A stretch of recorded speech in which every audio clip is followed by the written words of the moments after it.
হঠাৎ চলে গেলাম শ্যাম্পান ক্যাফে সন্ধ্যাবেলাতে। কেন গেলাম, কি কি করলাম, অন্য গ্রহের চারটাকে একটু আমি জানতে চাচ্ছি।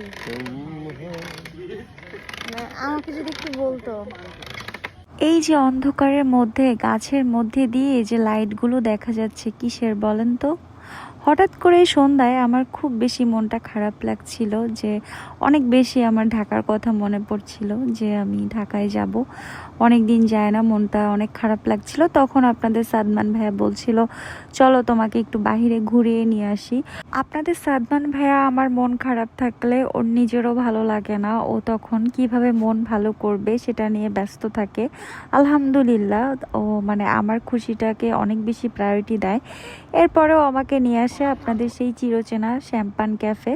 শ্যাম্পান ক্যাফে যদিও আমি এর আগেও একবার এসেছি, কিন্তু আমি কিছুই অর্ডার করতে পারিনি, কারণ প্রচণ্ড লেভেলের ভিড় ছিল, ওয়েট করতে হচ্ছিল অনেক সময়, যার জন্য আমি আসলে ব্যাক চলে গিয়েছিলাম।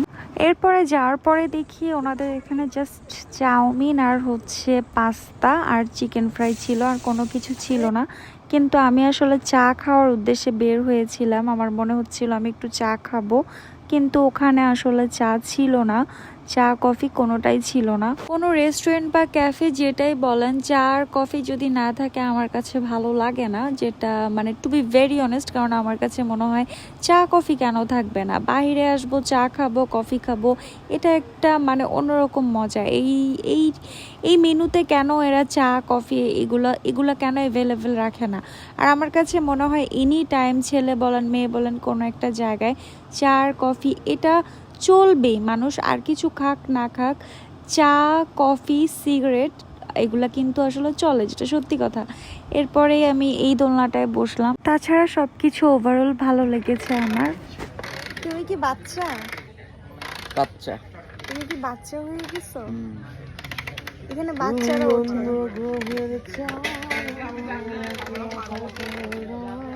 তোমার অন্য গ্রহের চাঁদ আবার কি হয়েছে? মানে আজকাল কি অন্য গ্রহের চাঁদও চলে আসে জীবনে? বুঝতেছি না, মানে অন্য গ্রহের চাঁদটাকে একটু আমি জানতে চাচ্ছি। আমাকে যদি একটু বলতো। শ্যাম্পান ক্যাফ থেকে বের হয়ে আমি গেলাম এখানে চুমুকে চুমুক। এখানকার চা নাকি অনেক মজা, আমাকে সাদমান এখানে নিয়ে এসেছিল, কিন্তু আসলে এখানকার চাও আমার ভালো লাগেনি। তার কারণ হচ্ছে কোনো চায়ে যদি কুলফির কোনো স্মেল পাই আমি, কুলফির যে একটা মানে অনেক দিন জ্বালানোর পরে চাটার যে একটা স্মেল, ওইটা আমার ভালো লাগে না। সাদমান বলছিল যে একটা চা নিয়ে তোমার এত সমস্যা, আসলে চা খাবো, চা যদি চায়ের মতো না হয় তাহলে আর চা খেয়ে লাভ কি বলেন? আজকের ভিডিওটি এই পর্যন্ত। সবাই ভালো থাকবেন, সুস্থ থাকবেন, আল্লাহ হাফেজ সবাইকে।